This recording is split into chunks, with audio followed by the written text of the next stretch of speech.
Yeah, for sure. No, no, definitely. Like, I'm not sure if you got what you said. I don't want to.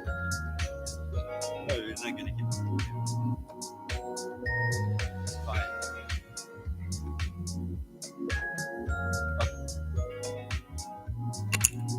You can keep this one.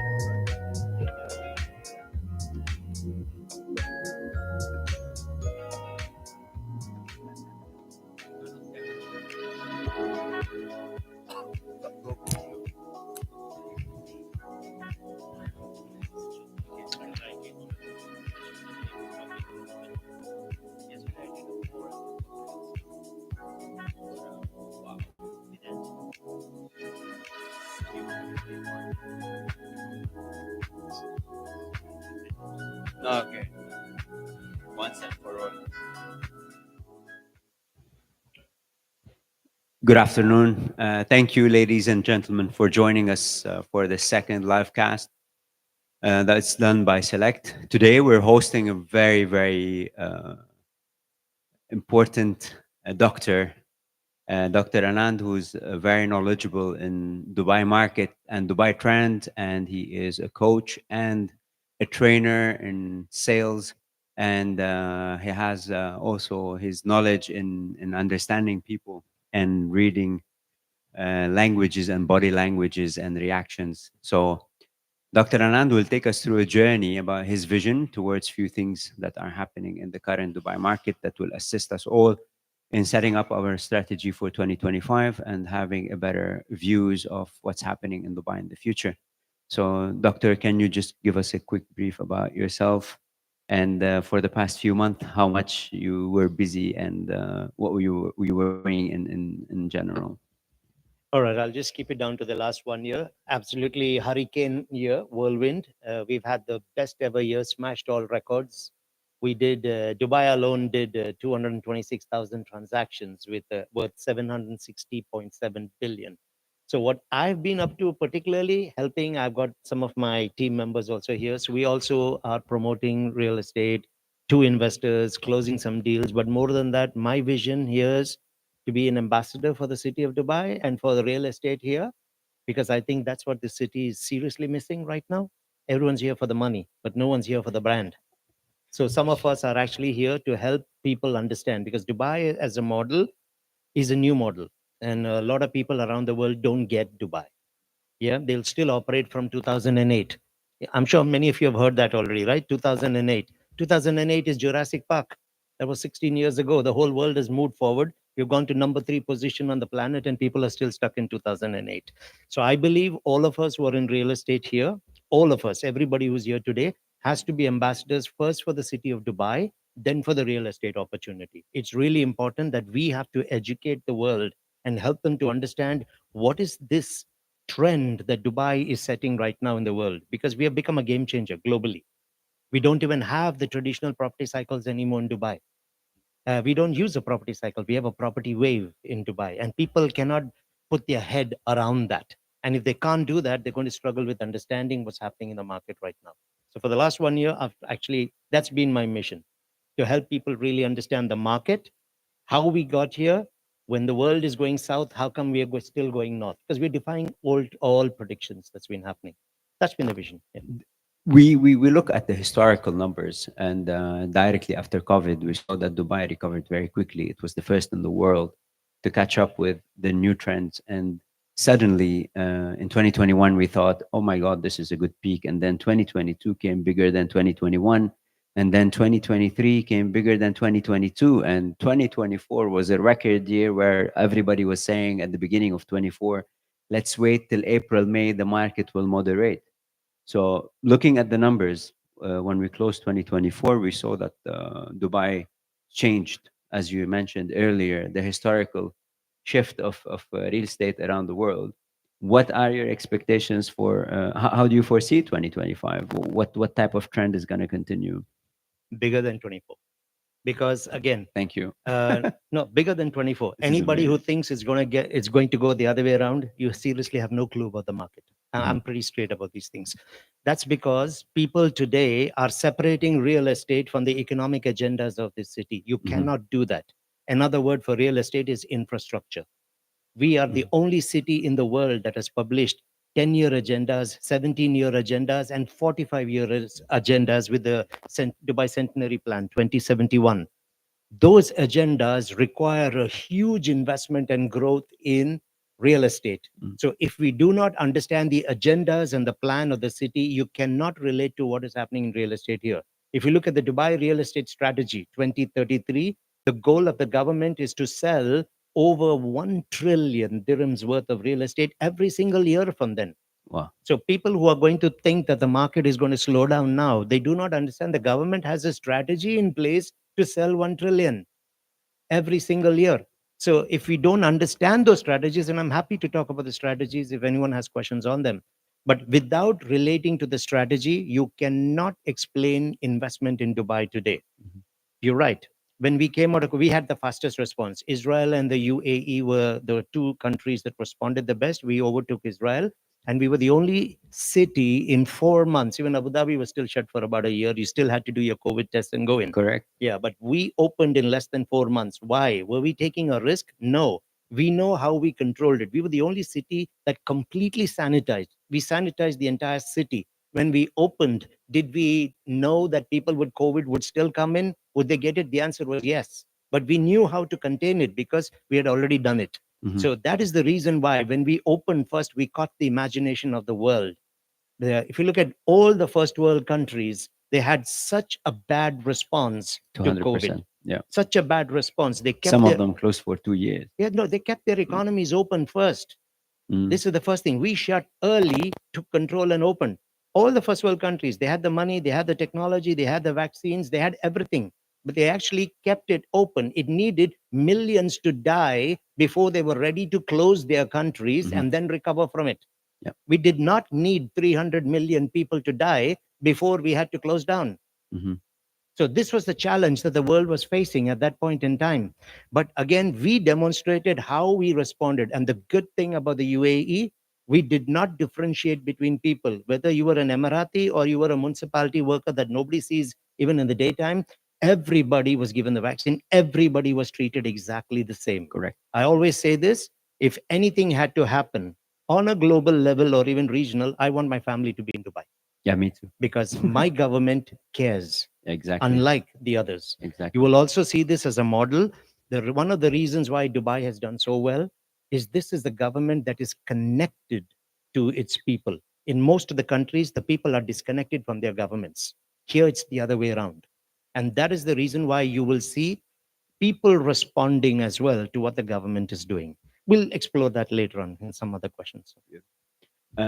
Just from an understanding, do you think should investors consider historical global changes in other cities while looking at investing in Dubai itself from a frame of reference on a global or historical fact? Or... Yes, of course, you have to. Today we are a global city, so we cannot, have blinders over our eyes and ignore what's happening around the world. You need to look at it. However, you have to also understand there is a huge difference between Dubai and the rest of the world. Dubai is an engineered city, whereas the rest of the world is they're organic cities. Organic cities grow based on geopolitical influences, whether it's business, whether it's a war happening, whether it's change in government. An organic city is largely dependent on what is happening around them. An engineered city takes into consideration anything that could go wrong, and they do long-term plans. So you engineer your city, so you're moving in a very specific direction based on clear plans which are implemented. This is exactly why Sheikh Mohammed about 7 months ago quoted, he said, the future belongs to those who can imagine it, design it, and execute it. It isn't something that you await, it is something that you create. So we are engineering our future, unlike what is being done by a lot of cities around the world. This is the first difference that we have. The second challenge, and here I sympathize actually with the investors. Investors use a frame of reference. There's no other way they can understand what's happening. 200%. They need a comparable. They need something. Now, the challenge with frames of reference is firstly, they're historical. Done. It is based on what we know or what we have experienced. So it's a historical reference. We are a city for the future, not for the past. Mhm. So you cannot use a past historical reference to try and understand a city of the future. It won't work. Mhm. The second problem with a frame of reference is they are largely unconscious. So most of the time, when trying to understand a futuristic market, they're being held back by past understandings. Mhm. So let's take a simple example. If I'm coming out of a UK market, an India market, the US, let's take US, let's take, for example, 94% of that market is a ready home market. 94% off plan is an alien concept to them. Correct. Okay. Not only is it an off ready market, bulk of that, nearly 75% of those buyers are mortgaged buyers. So now you understand real estate coming out from there as being a ready market and mortgaged buyers. And now you come to a market where 72.4% is off plan, Virtual sale. is off plan. So Exactly. how do you use a reference from a market which is almost 95 to 96% ready units, and then you come and you don't understand why people are putting money in sand? Mhm. We are an emerging and evolving economy. We are growth oriented. So people are investing in the future. They have the right to come and ask us the questions, but we have the answers to all the questions. But your frame of reference cannot be how real estate is sold in the UK or India or Singapore or Canada. That does not work. It has to be something only Dubai. Exactly. It's a very unique market that has very unique approach. And the model is working. You're right. In 2020, when people came out, they said, let's wait. The world is still shut down. Yeah. I don't think this is going to, it's not a healthy moment. They're paying 87% today. Those Oh yeah, people. big time. People came in 2021. They said the world is still shut. We are going to have the expo this year, but we're still not sure that people will come in. They're paying 67% today. Yeah. Then in February of 2022, Russia decided to walk into their neighbor's yard. People said this will be global and this is going to hurt even Dubai. Let's wait. And we had a record year Yeah, that that was year. magical. Only 18% of that were the Russians and the Ukrainians and those countries around. So even at a time like that, 82% were other nationalities. Yeah. 82%. Mhm. And then next year, Israel decided to walk into their neighbor's yard. And then they said, this is local. Iran will get into it. Dubai's finished. We smashed those that year with 2023. We did 166,000 transactions with 634 billion. Now everyone said handovers are happening. Everyone was comparing to the peak of 2014. The dynamic price index Correct. was 172 points. And if you look at the reports for the last 3 years, everyone was saying, all reports were saying, we still haven't reached the peak of 24, 2014 because after 200%. that, there was a flattening. They expected Exactly. that to happen. What happened after that? Today, we're at 208. And still We're at, going. we're at 21% above that peak. Then the handover started happening in the market. They said, now this is going to slow things down. It's gone even faster. We did 760 billion last year. Yeah. It To was a record. yes, 2023 was such an impressive performance. But in 9 months of 2024, we crossed that threshold. Yeah. So we had an additional quarter, our best quarter to exceed that. That is, nobody believed that we would do 700 billion. We did 760 billion. But I strongly believe this is due to the fact that people are now believing more and more about the country itself and understanding that Dubai is a different component. This is why every year it's surprisingly more than the year before, because we are attracting more investors, more hedge funds, more companies, more corporate. There is a lot of additional business, and today when we look at our simple business, we see not only its individual purchases. There is a lot of companies buying and investing in Dubai for in real estate as residential or on a retail perspective or offices. So the vision of Dubai started to emerge in the European market and the rest of the world, and they start seeing that definitely there is this city is heading towards something much bigger. And this is why last month we were expecting that December is going to be soft, because usually half of December is a soft month. Surprisingly, most of the people that were doing vacations in Dubai were buying real estate. They were coming to spend a week, but at the same time, they were coming to buy their apartment. So this is something definitely that I believe. I totally agree with what you said, that this is the future. This is a city for a future investment, not to look at historical facts and what happened in the previous worlds. But I still point one thing, just to emphasize on the point that you mentioned: the recovery pace of the city from anything that happened to it Absolutely. is something phenomenal, and it never happened in any other country in the world. We take it from 2008 and forward. We were always the fastest to recover. We were always the fastest to come back. And I strongly believe this is due to the leadership and the vision. But quick one, the difference between 2030 vision and 2040 vision, because they are two different things. Where do you see that? Okay, 2033 and 2040. 2033 is a milestone vision, all right? We have even 2030. We also have got the National Investment Yeah, Strategy 2031. yeah, See, everything is a build-up. 2040 is the main landmark for us. Why? Because the goal, the primary goal of 2040 is that we will be the number one city in the world. correct. Our goal is to reach and maintain number three position by 2033.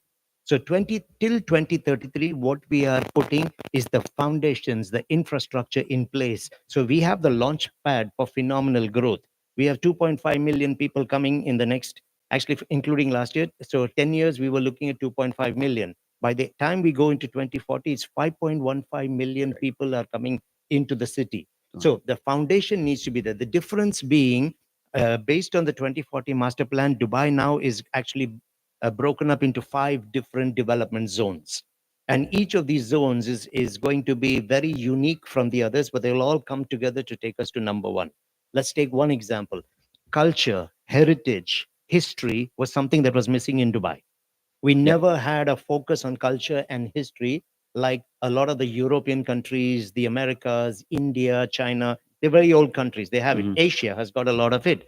But we are technically a 24-year-old city. We are 53 years old as a country, but the Dubai that we know today is 2000. 24 years old. Yeah. How much history and culture are you going to get in a 24-year-old city? Particularly in the last 24 years, we became a global city. What culture are you looking for? if Yeah. you if you had to go to India, you will look up and see a predominant distinct culture there. You will see it in China, you will see it in these type of countries. Today we are a global city. So in 24 years you're not going to see that stamp of culture.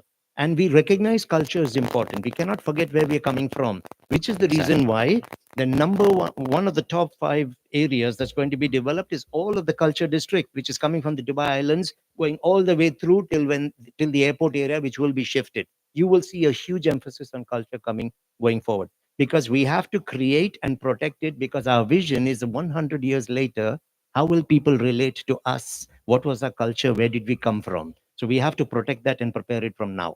So Hmm. everything that we do is visionary and it aligns with the plan. 2033 has a very strong economic agenda, but it's not the only thing.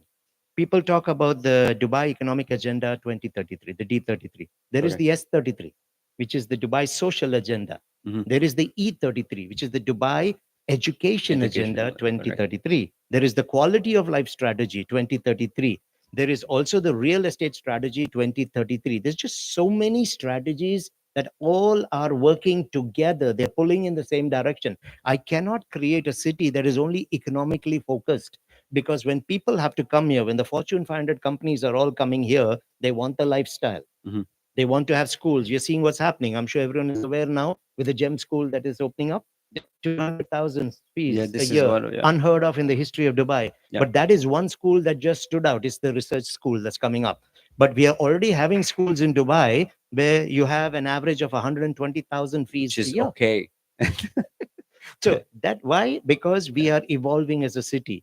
Yeah, but Previously, it was all New York. yeah, Now it's Dubai. exactly. All the But millionaires are we're coming here. still. I think this is a very healthy point, because we are still trending on a lower price per square footage compared to the major cities, which gives us a bigger advantage for the investors to be still attracted to Dubai, and rest assured that they're going to make a premium on their capital investments in anything they put here, because the future is bigger than the current.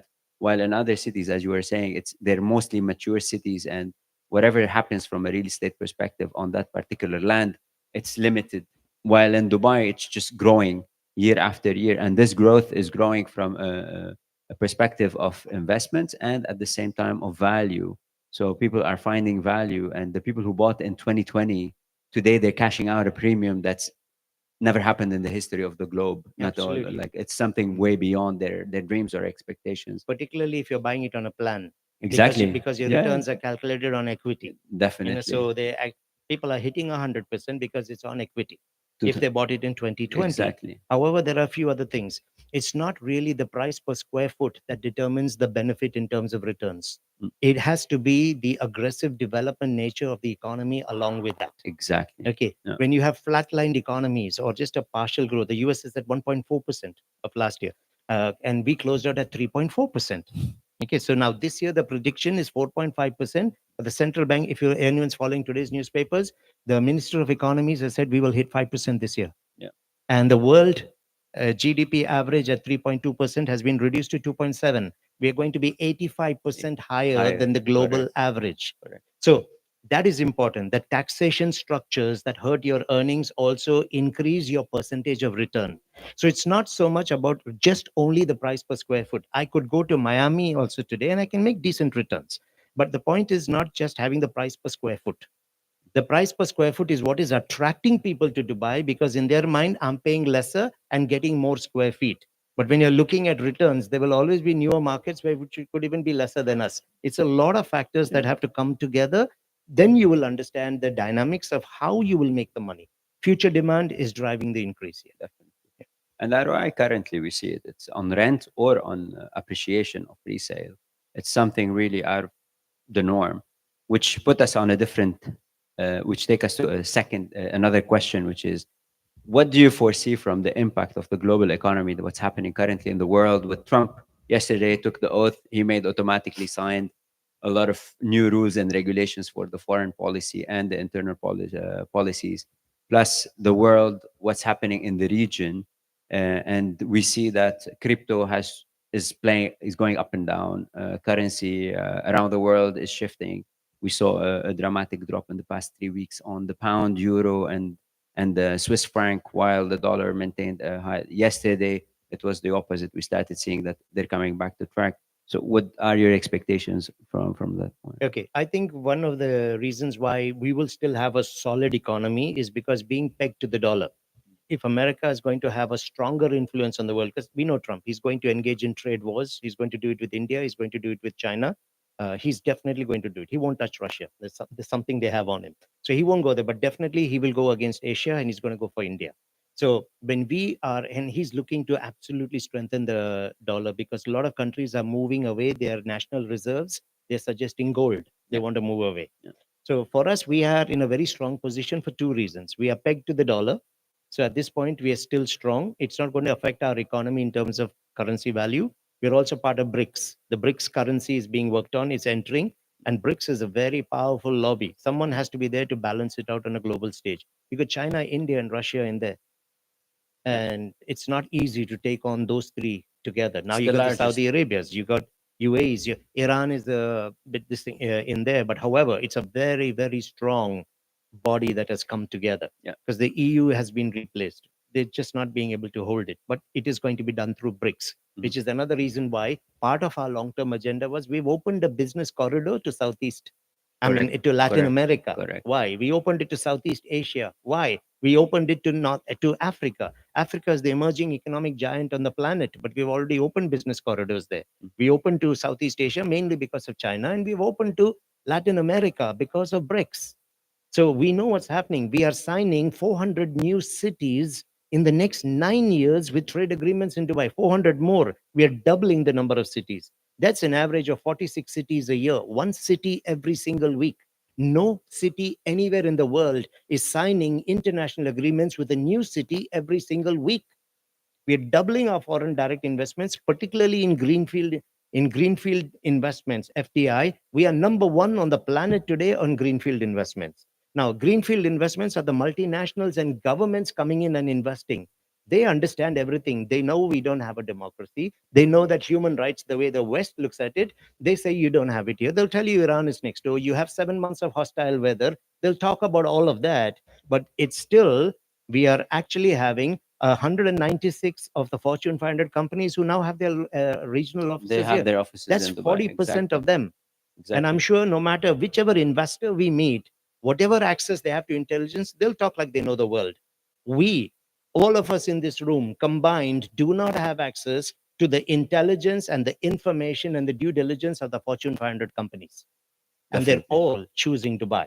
They're moving their senior executives They're and choosing it families. for a reason. Absolutely. So Yeah. our job is to uncover what are those reasons, which is why I started by saying all of us have to become ambassadors for the city of Dubai, which means we need to first understand what is our government trying to do here.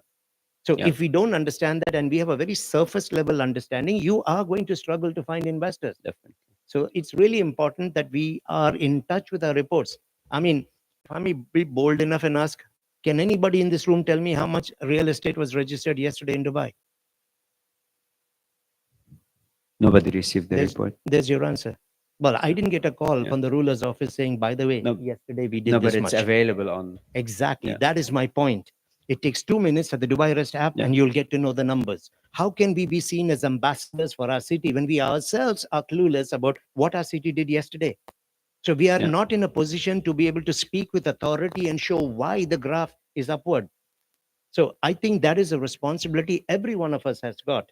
In a city like Dubai, which is number one in terms of performance on the planet, number three in terms of popularity, it is unacceptable that any buyer or seller will have anything less than a red carpet real estate experience. Yeah. We cannot come to a city like Dubai, set up our businesses, bring our families, enjoy the beautiful life, make the money, but leave it to Sheikh Mohammed to take the city into the future. Mm. Every We single have one to of work us for has it, to all be of us ambassadors together. for it. Yeah.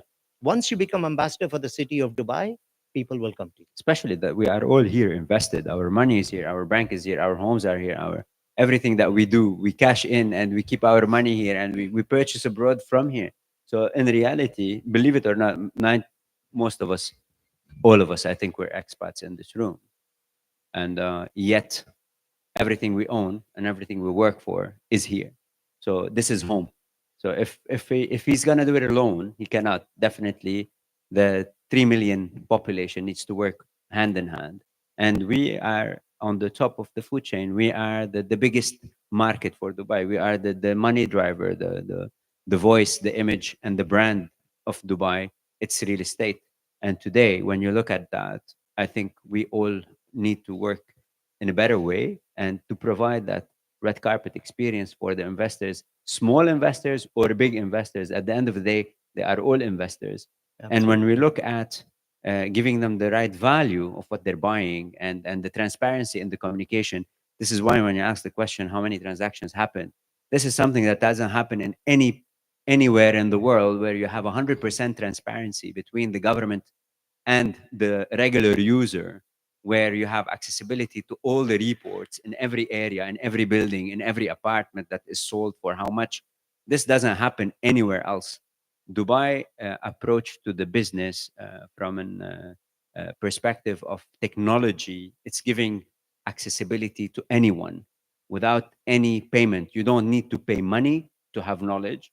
It's free education, free knowledge, and at the same time, free guidance towards where to direct the investors and how to advise them, because you are not only sales individuals, you are trusted advisors, you are consultants. You need to be able to consult the right way. And this is what doctor is trying to say, that we need to have all this in our backpack before we go to these meetings in order to really represent the brand. We are brand's ambassador and our brand is Dubai. It's not, I'm not here to talk about Select as a product. I'm here to talk about the city that has Select and many other developer and has hundreds of brokerage agencies and millions of investors coming every single year. So one last question that is a little bit different from the others, and it's related directly to the investors. When they come here, we know that not only here, let's look at the business in general, to any city in the world. What is your guidance and what do you advise, where to where, what to look for, area, developer, city, banking system, all the components that, like a full package. If you want to present a full package to all of us here available in the room, what are the key bullet points that will help every single person plan that particular meeting? Okay. I think the first thing investors need to understand is you can't have this herd mentality. Everybody's buying, let me go and buy. Someone has surely done their research. But then the other guy comes in saying, maybe you've done your research, George. And then George is saying, Dr. Anand, you've probably done it. So everybody's coming in expecting someone has done the research. The confidence they are getting is from the movement in the market, but not necessarily on the understanding of why this market is doing that well. People are investing for 100 different reasons. So you need to be clear, firstly, why do you want to invest? That's the first starting point. The second thing is, when you come into Dubai, it's your responsibility, it is your money to make sure that you are choosing very good agencies or very good developers to work with. It is your money. Honey attracts flies. We have in our city, we will have investors we have question marks on them. We have developers whom we have question marks on. We've got agencies with question marks, and we definitely have salespeople on whom we have question marks. Now it's your money. So you need to be able to do your due diligence first. The legacy of the agency, the legacy of the broker becomes very, very important. Look at that's one thing. The second thing is the performance track record. Performance track record is different from legacy. Legacy will have a lot of longevity attached to it. We've been here for the last 20 years, 24 years. That doesn't qualify you to be a great experience What as an did you investment deliver in option. these 20? Yes. When you delivered it, how quickly did you do the delivery?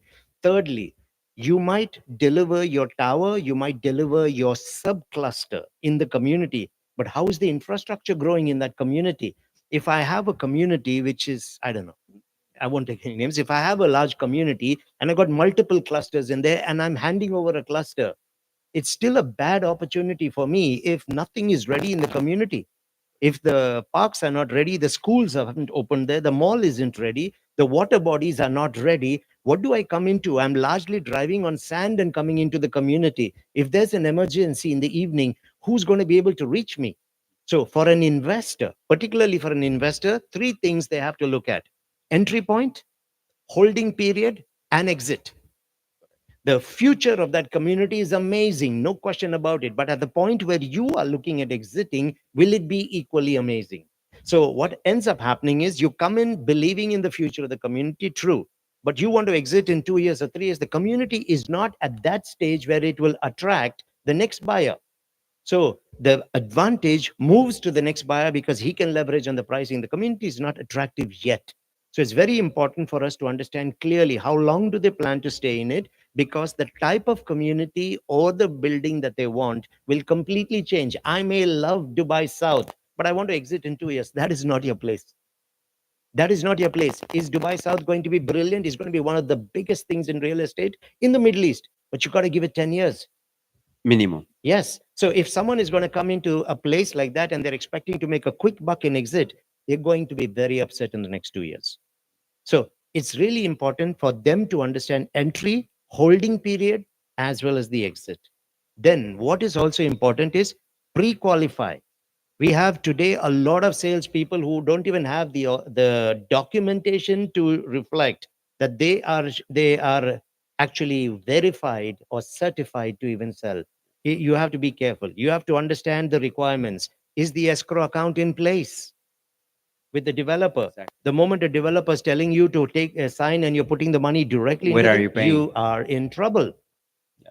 You are in trouble because by law, that is not the right way to No, do now it. there is a big fine, by the way. Any money collected outside of escrow to be reversed in escrow within 26 days, it's going to be a big issue for the developer and the buyer at the same time. They're both going to be penalized. Yeah, we need to, if the buyer is penalized, that is good because the developer honestly doesn't care. Someone who's launching without an escrow, knowing fully well that it's a requirement.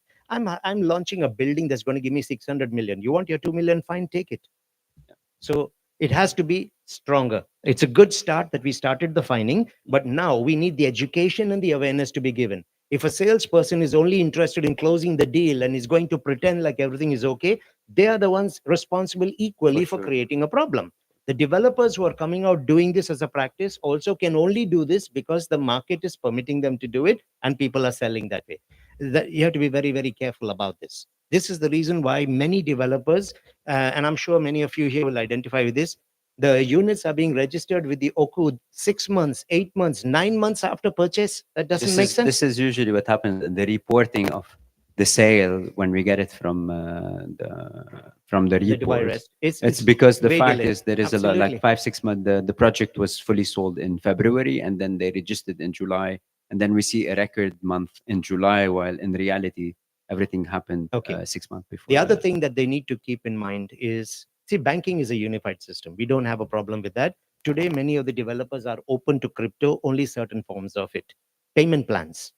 Yeah. Payment plans, you have to be really, really careful with payment plans. The best developers on the planet come in with aggressive payment plans, strong payment plans. In fact, the stronger the payment plan, the better your opportunity to be secure with your investment, because the escrow has to be solid. It has to be liquid. Definitely. It has to be liquid, because I've got payments to subcontractors at different points in time. When I start going in all these, you got 1% a month, everybody's giving it 0.5% a month. 0.5% a month. How much money are you actually collecting?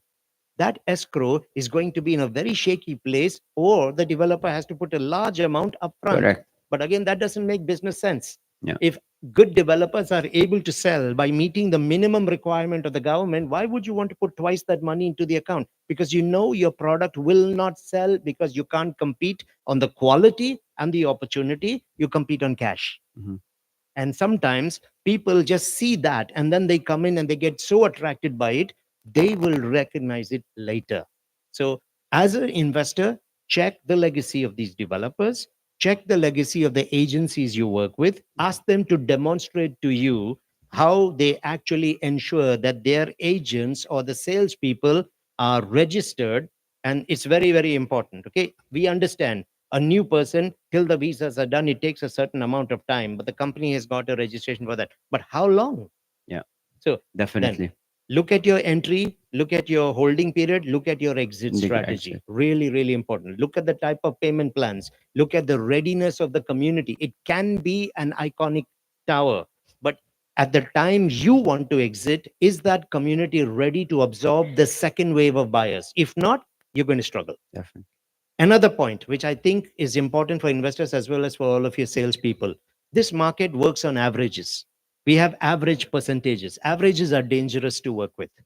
The reason is, if you look at an average, it means that there are some who are below that number and that there are some that are above that number. Where are you positioned? Exactly. So are you an above the, because I'm sure you would agree, in any community, any development that is priced above the average is a better one. Right. For us to close before the Q and A's, because I think there is a lot of the people available in the room would like to ask you a question. Just in one phrase, how do you see the first 6 months of 2025, not compared to last year 6 months? Like, as an advice, what would you tell everyone in the room and who's attending? I think we have around most probably more than few thousand people that are already on the podcast watching us. What would you say to the real estate team? Because we are all one team, business partners. What would you tell them to do in the coming quickly these 6 months? You want that in one sentence? Yes, like for them to be set, ready, and go. What is your golden advice? Buckle up. Okay, we are not driving on the road in Dubai real estate. We are on the F1 track. So you need to buckle up and get your act together. Before you even go out to talk to people, understand the dynamics, because the growth is getting even faster. It is going to get even faster. So either you understand your city or you're going to get left behind. Because Dubai is not going to slow down for anybody. That is the difference in an engineered city versus a organic city. Two It's days all ago, planned. 2 days ago, Sheikh Mohammed said the future does not belong to hesitant people. Yeah. All right. So you're going to have to buckle up, but it's your responsibility to be the ambassador. So get yourself solid on the knowledge, on the future trends, on the economic agendas of Dubai, and get ready, because the sky is not the limit for a city like Dubai. Wow. We would like to thank you so much for your time today. We will just uh, stay together for your questions. We're gonna say thank you for this amazing insights, and we are looking forward to a great year ahead of us all. Thank you for visiting us, and Thank looking you, Josh. forward for a future partnership for sure. Thank you very Right. much. Have a great day. Thank Thank you. you. Thank you.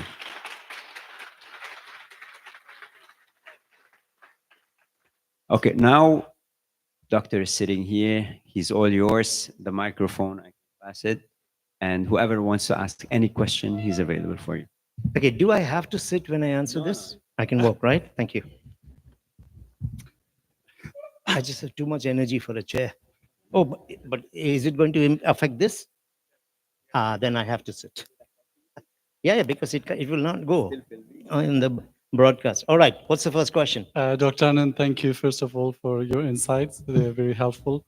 I have two-part question. The first is, uh, last couple of years, we've seen a massive focus on luxury segment, and almost any developer, whether it's new or existing, want to focus on providing high-end or cater to high-end ticket items. Do you think, speaking uh, generally speaking, are we seeing developers fail in their social responsibility to provide some type of affordable housing in a way? Affordable meaning people still not want to live as far as above, Dubai South, still some sort of reasonable land within the city and at a price where the average Joe with his family is able to go and buy an off-plan property and feel comfortable with his income and to pay the installments every quarter or 6 months. And then I have another part of question. All right. Okay. There are several ways this is being addressed in Dubai. Several ways. Firstly, it is not accurate that all the developers or most of them are focusing only on the luxury segment. It is true that there are many, including our boys here, who are in the luxury segment. We understand that because there's a huge shortage. Now, when there is a huge shortage, the market needs to be able to respond to the shortage. If you don't respond to the shortage, the prices will go beyond control.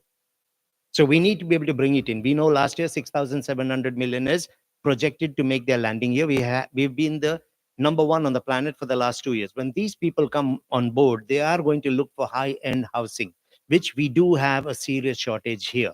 So while many of the developers are looking at that, they are not ignoring the other categories. For example, look at, okay, I won't take the name again. Developers just doing a launch, 888,000 for an apartment, right? So they are doing a mix of everything. If you look at most of the large communities that are being launched, you will find everything. Take a Dubai Hills estate. You will have a golf place terraces. You'll have the mansions where you'll go 40 million to 160 million. But then you'll also have the Sidras, the Maples that have been around, which are in the 7 million to the 8.5 million category. Then you'll go to the collectives, the Mulberries, and all of them, which are going to the Park Heights, will all be in the 1.8 to 2.6, 2.7. So each of these large communities recognize that we are now micro cities. So they are putting product in each of these areas. The second trend that has happened in the city is, if you've been watching, particularly in the last 2 years, the affordable category has seen a huge influx of developers have come in. So many of the big boys in the business have shifted some focus to creating luxury inventory because there are a lot of others who are coming in who are bringing in the affordable category as well. So in a way, it's almost like the baton has been passed to some of these people who are coming in now because they do not have the legacy yet to come in and launch these high ticket items, $10 million and above. No one would go to them. So they are coming in into the affordable category. The third way, many of those developers are making it easy because prices have been going up. We've had a 60.27% increase in the last 4 years, right? They're going with the longer payment plans. So the reason they're doing longer payment plans is because when it's an off-plan opportunity, you can't get a mortgage on it. So when you have these 7-year payment plans, 8-year payment plans, it's like a mini mortgage. You're obviously paying a markup on that, but it's become so much easy for those people who want to get into the affordable category. So we have both happening. If you look at last year's numbers, 71.8% of the new launches were apartments. 23.9% were townhouses, 4.3% were the villas. And all these high-end luxury you're talking is coming more in that villa category. Yes, a few penthouses and all are coming in the apartments, but 71.8% has been apartments still. So it is still available in the market. So the just to say that it's only luxury, no. But we are focusing a lot on luxury. Why? Today, we want to be the best city in the world. We are bringing in the top executives and billionaires and millionaires on the planet. They will not come to our city to take a 4-bedroom or a 5-bedroom villa, even in a very good community. They need the exclusive residences. And that is why that niche is being capitalized on right now. So it is still available across the board. And you will see a lot more coming. Last year alone, Dubai had 135,000 new units that entered the market with a value of 333 billion. From that 135,000 units, 71% or 71.8, 72% were apartments, regular apartments. So it is still in the market. Thank you.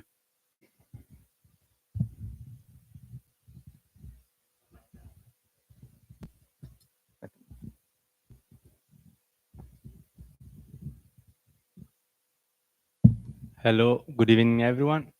So, just one question: what will happen the day the banks will allow to take mortgages like with just 10 or 20% down payment? Are you saying what will happen when they allow you to take it with a 10 or 20% down payment? Are you Yeah, I talking mean, for the off plan? yes, There is no indicator that anything like this is on the cards. but There- what if they will? Firstly, they in a market like this, it will not happen. Why? What is your collateral? What is the security of the bank? Sand. In off plan, there is no security. The bank is not protected because the building is not even constructed. So there is no security. So there's no reason why any financial institution anywhere in the world will give it. Mortgages only work when the buildings are available, so I can take over the asset in case a person defaults. With some of the developers, once you've crossed an 80% construction, depending on the legacy of the developer and the popularity of that community, where they're convinced that these will complete, that's when they are considering in some cases. But that's a very, very few. In off plan, you cannot take a mortgage because there is no security to the bank. I understand, but what if? Okay. As business people, we don't work on what if. What if the sky falls tomorrow? It's not the same odds. It's again, there is no odds. Would you give your money to somebody and he doesn't have the ability to give it back to you, as from a business point of view, not charity? No, Thank but you very much. I mean, the point is, I'm doing this question because, like, I heard of it. Let's say. Okay. You need to go back to your source, ask them this question, exactly this. Let's say his name is Jack. You heard from that source, all right? Just go to Jack and say, Jack, I'm glad you brought that up. Where exactly did you get that from? I know it works in the bank. Okay, so where exactly did you get this from? Is there a credible evidence or a bit of information, or is it just a speculation? We don't work on speculation. We work on clear evidence, because as long as you speculate, an answer can be speculated and you can keep speculating. We don't build our industries and our economy on speculation. We build it on clear anticipation and plans. It is not logical as a business to start giving out mortgages on off plan. The model, if it was something that could work, why hasn't it happened till now?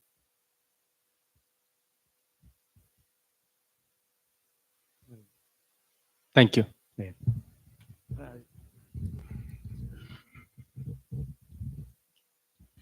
Hello, I just wanted to ask you a question in terms of the payments. So you mentioned there's a higher demand now for higher value transactions, so more expensive properties as such.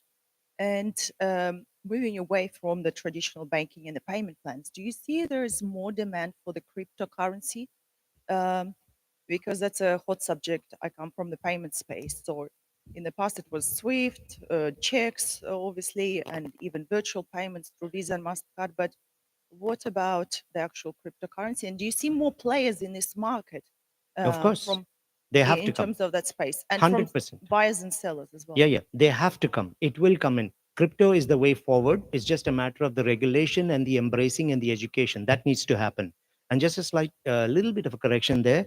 While there is a huge increase in demand for high-end luxury, there's an equally huge increase for the affordable category as well. The whole market is in requirement. There's a huge increase for the handed over homes. There's a huge increase for holiday homes inventory. Every single area is in demand. We are short 48,000 homes every single year for the next 10 years in Dubai. We need 1 million homes in the next 16 years in Dubai. So we are short in all these categories. So yes, the demand is there for all. In terms of payment, yes, there will be. Some of the developers were actually allowing crypto, but again, there still needs to be a lot of regulation. I don't know if you're following the news. Last year, 40.9 billion were the scams that were created using crypto worldwide. 40.9, it just came out in the news. So there's still a lot of regulation that needs to happen, particularly if you're going to take the payments up front and then you're going to have a problem later. But it is coming in. Look at Dubai. We have VARA. In DIFC, there's Virtual Asset Regulation Authority that has been set up. It was set up 2.5 years ago. We now have the Digital Assets Oasis, RACDAO, which has come into Ras Al Khaimah. It's in a free zone. So we set up the first crypto free zone in the world in Ras Al Khaimah. So we know that that is the future. So digital currencies are going to be a part of our natural financial systems going forward. I definitely see it's coming in. Now, if a developer is not going to be able to move with that trend, they're going to lose out. It's a trend. That's what we're saying. It's a trend. Thank you. Thank you for the speech. It's true that there is a demand coming in the next 10 years, and Dubai is building its future through off-plan, like developing new areas like Dubai South or some others.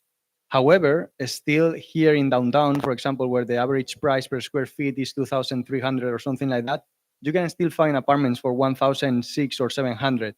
How do you see that the future developments and new areas will affect to the ready properties that are now here, sorry, and they are getting older because they getting old in a different way as in Europe, right? So how do you see that difference between ready properties and the future developments in a plan? Okay. At this current point, we are short for the next 10 years on property. So because of that and the sheer size of the people coming in, we will still continue to see demand for the older communities as well as for the newer communities. This we know. Let me give you an actual example. Let's do a physical breakdown. Okay. Last year, 28,300 units got handed over in Dubai. 169,000 new residents entered the city. Let's say 170,000, just to make it easy. The average family size in Dubai is 5.3. This data is from the CEIC, Census and Economic Information Center.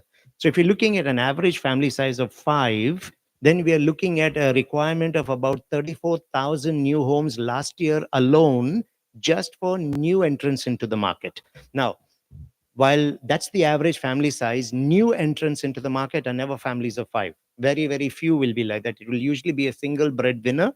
Maybe a year later, 2 years later, they bring in family, or they find someone here and they start family. So the actual requirement last year was closer to around 43,000 homes and only 28,000 handed over.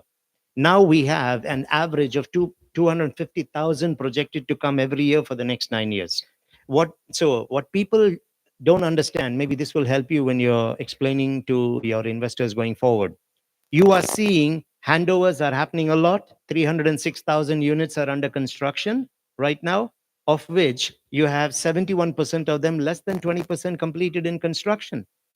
You've got only about 14% between 21 and 40% complete. So the projected handover is 200,000 from these 306 in the next 5 years. Not going to happen. What will happen is closer to about 100,000 units, because if you look at the handovers in the last 3 years, we're not handing over any time more than 30,000 units. So there's that huge gap. So now, what people are confused with is, when there are so many handovers happening, how come the developers are continuing to launch? Because that is not the typical property model that they are used to, because that's the property cycle. We don't have a cycle, we have a wave. What we need to understand is all the launches that took place from 2020, the third quarter of 2020 till last year, are all now in handovers. These are the ones that will hand over from now till 2028, with an average of 250,000 people coming into the city every year. In the next 4 years, 1 million new residents are going to come in. So for those 1 million new residents, we need 200,000 homes there itself. What about the people in the city who came in the last few years, now have reached financial independence, where they want to also buy homes? So we are short. Holiday home companies are approaching owners 6 months before handover. There's been a 30% increase in just 1 year. for holiday homes. So here's our problem. Whatever we have in the market today is two types. There is the new launches and there's the current ones being handed over. The current ones being handed over is to take care of the requirement of existing people now and to take care of the holiday homes, the renters moving into buying. It is to take care for the next 4 years. What will make people comfortable, which is wrong, what will make people comfortable is if you guys slow down these crazy launches, and let the market absorb all these handovers, we can relate to that. So because we are scared of an oversupply. So if you slow down and these are absorbed, and then 3 to 4 years from now, you all start launching, we can accept that. But it cannot work because if you have 1 million people coming now and I start launching only in 27 and 28, that will take 3 to 4 years to complete. We'll have 1 more million people coming in those 4 years. They'll sleep on the streets. So it cannot happen. So people don't understand the current launches. The developers know what they're doing. They're working in line with the government and the agenda. The launches of today is to provide the homes 4 years from now. So these launches are future usage. And the handovers are for current requirement in the market. So because the demand is so high, even the slightly older communities will still always be in demand. Now, I know I hear from some brokers, we drive around sometimes in the evening and we see the lights are off in apartments. Okay, you'll hear that. So that means the apartments are not actually being occupied. But that's not the right way to look at it. A lot of people have parked their money in assets in a growing class in a city, not because I did not invest in it to rent it out. I invested in it to have capital appreciation. People are looking for secondary homes. So not everybody who buys it is looking to put it out for rent. So to actually just drive through a community and say there are lights off isn't the best way to decide whether the demand is there or the demand is not there. If you look at the actual transactions that's happening, is crazy. Let's look at the launches last year. 135,000 launched last year. From Jan to October, we had 100,000 units launched, average of 10,000 new units every single month. November had 17,000 units launched. December had 18,000 units launched. We have 250 new projects in the pipeline and planning stages for this year's launch. All of these are to make sure people are not on our streets 4 years from now, 5 years from now. So the launches are the future fulfillment. The current handovers is the present requirement in the market. So the demand is still there. Yes, the older the building gets, obviously the premium will be less, one. Secondly, the technology used in those buildings or the access to services could be lesser. But in many of those communities, they compensate because the infrastructure in the entire community is fully developed, and I can walk into those communities and immediately enjoy my lifestyle. In all the new communities coming up, particularly the size of our communities, you're really talking of full benefit 7 to 8 years later or even beyond that. So there is that draw that will still be there. What will eventually happen? Eventually, some of those prices will slow down for the older units because they're competing against the newer ones. But everybody who's got those older units made their money 2 times over already. The last two questions. Yeah? Dr. Anand, thank you very much for an amazing session and all the knowledge you share in social media. First question, I would like to know, what do you think about Ras Al Khaimah Al Marjan Island development casino? How will this will affect the Dubai property market? And what would you advise to a broker who started recently, a few months ago? Like, what are the qualities of a successful real estate agent? Thank you. You said 2 questions, right? You took both. Which one you want? You can answer one of them. The second one will be on a one-to-one. They have to wrap up. Okay. Ras Al Khaimah will not hurt Dubai. Okay. It's the other way around. The relationship between Ras Al Khaimah and Dubai will be that of Hong Kong and Macau. Now, when you look at Hong Kong and Macau, people who go to holiday there, they do stay in Hong Kong. They hydrofoil it 45 minutes into Macau. They go to the hotels because in Macau, apart from the hotels and the casinos and a broken church, there's nothing there. There's absolutely nothing. There's just one single wall of a church. So what people do is they go there, they will stay for a couple of days, enjoy the casino, but they come back for the lifestyles in Hong Kong. The same thing will happen in Dubai. Initially, to start with, the focus on the casino is rack. They will come in the future in Abu Dhabi and Dubai. They have to come. It will come, but it's not announced yet, but they will come. It's part of the plan. Now, Russell Kaima right now will draw some of that, which is fine. The same concept will happen. A lot of people who love to do the gambling or the commercial gaming will now start coming into Dubai. There is no way they're going to come and go into only Russell Kaima, do something there and fly over. They're all going to come into Dubai as well.